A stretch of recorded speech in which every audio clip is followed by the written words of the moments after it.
शिवा महालक्ष्मीरमगौरी च चण्डिका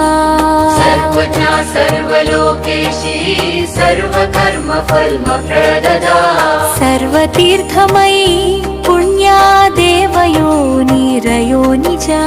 भूमिजा निर्गुणा निर्वदानशक्तिश्चानीश्वरी तथा निर्गुणा निरहङ्कारा सर्वगर्वविमर्दिनी सर्वलोकप्रिया वाणी सर्वविद्यादिदेवता पार्वती देवमाता च वनीशा विन्ध्यवासिनी तेजोवती महामाता कोटिसूर्यसमप्रभा देवता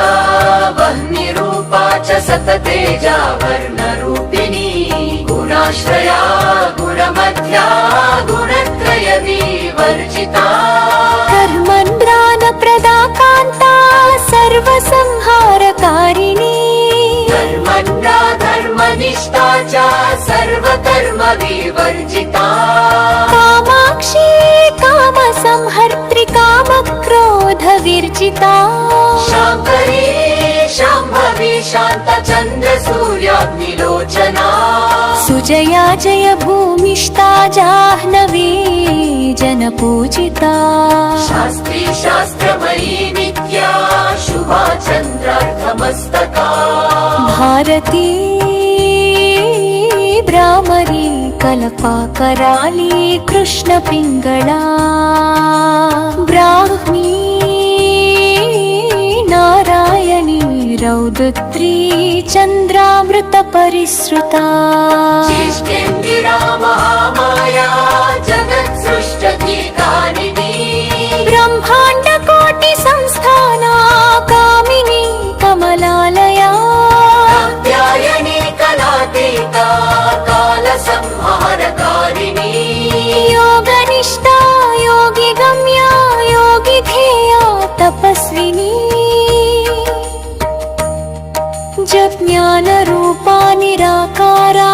भक्ताभीष्टफलप्रदा भूतात्मिका भूतमाता भूतेशा भूतधारिणी स्वधनारी मध्यगता षडाधारादिवर्धिनी मोहितां शुभवा शुभ्रा सूक्ष्मा माता निरालसा निम्नगा नीलसङ्काशा